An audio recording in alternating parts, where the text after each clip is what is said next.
Hello everyone, welcome to History and Culture.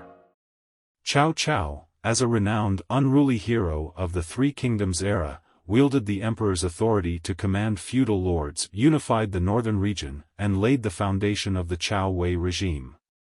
Posthumously titled Emperor Wu of Wei by his son, Emperor Wen of Wei, Cao Pai. Due to the honoring Lu, demeaning Cao portrayal in the novel Romance of the Three Kingdoms, which favored Liu Bei's Shu Han regime as legitimate and disparaged Cao Wei's northern regime as usurpers, many falsely perceive Cao Cao as a cunning villain.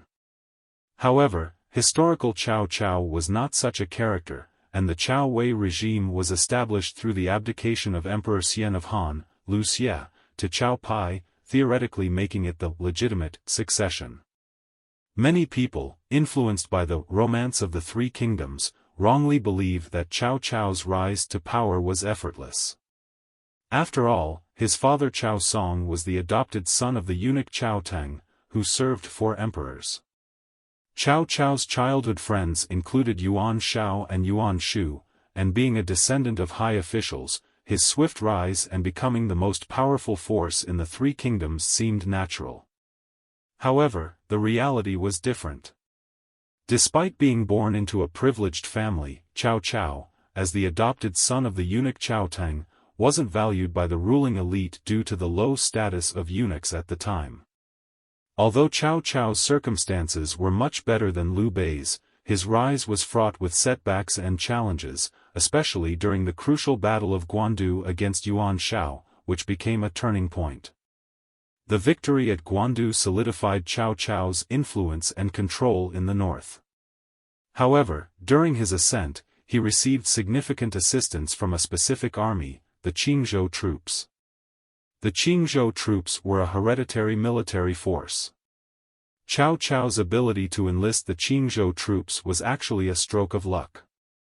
After Dong Zhuo installed Emperor Xian of Han as the emperor, he began to court Cao Cao, petitioning the court to appoint Cao Cao as the general of agile cavalry.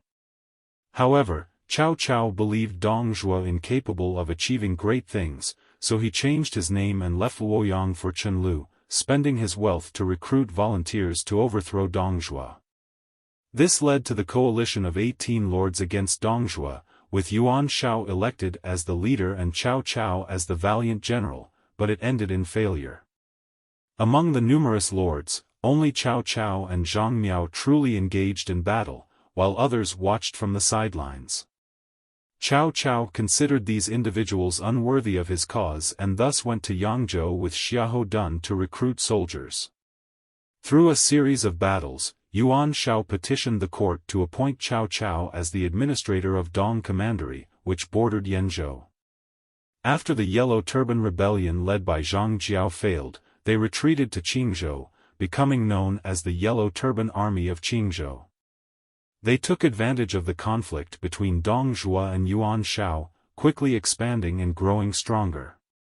In 192, the Yellow Turban Army of Qingzhou attacked Yenzhou, breaking through several cities. At the time, Lu Dai, the administrator of Yenzhou, insisted on going to battle and died, leaving Yenzhou leaderless.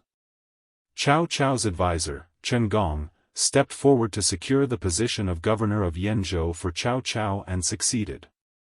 After becoming the governor of Yenzhou, Cao Cao went from being a mayor to a provincial governor overnight, but his situation was not optimistic. There were still a large number of Yellow Turban soldiers in Qingzhou. Therefore, he began organizing troops to resist. Initially, Cao Cao had only a few thousand troops, and the offensive was not smooth. Later, Cao Cao personally donned armor and led his soldiers to fight bloodily, eventually repelling the enemy. Facing the Yellow Turban Army in Qingzhou, Cao Cao ultimately decided to employ a strategy of coercion and inducement, combining carrots and sticks in his approach. Although the Yellow Turban Army of Qingzhou was numerous, they faced many difficulties. Firstly, they lacked unified leadership. They fought independently, making it difficult to unite their forces. In battles against Cao Cao, the Yellow Turbans often engaged in infighting and blame-shifting. Secondly, they lacked food and supplies. They roamed around, plundering the people. However, as time passed, their food and supplies dwindled, leading them into hunger. Thirdly, they lacked weapons and equipment. They mostly used rudimentary weapons, unable to match Cao Cao's army. In battles, the Yellow Turban army often disintegrated under Cao Cao's assaults. After understanding the plight of the Yellow Turban army in Qingzhou, Cao Cao formulated corresponding strategies to subdue them. Firstly, he adopted a policy of persuasion.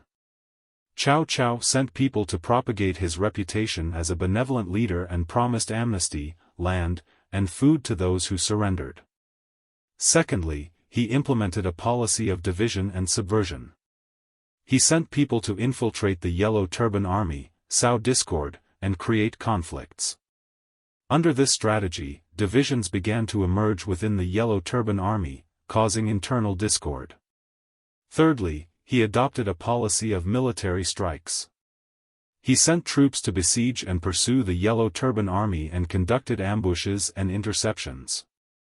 Under military pressure, the Yellow Turban army suffered heavy losses and was eventually forced to surrender. At the same time, another of Cao Cao's policies also showcased his strategic foresight. According to historical records, the Qingzhou troops numbered over 30,000 soldiers and over 1 million civilians, a formidable force at the time.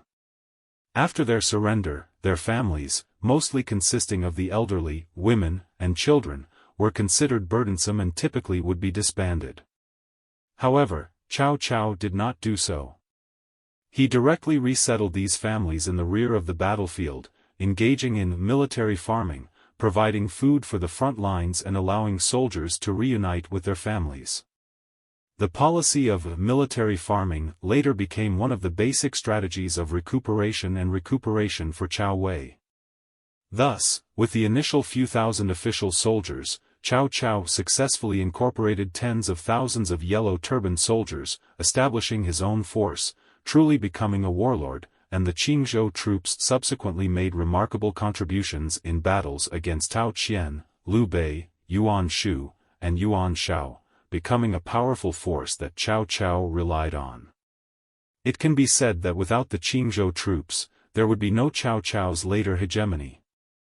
It was precisely because of such a vision and strategic layout that Cao Cao was able to rise rapidly in the late Eastern Han Dynasty, eventually unify the North, and become the King of Wei.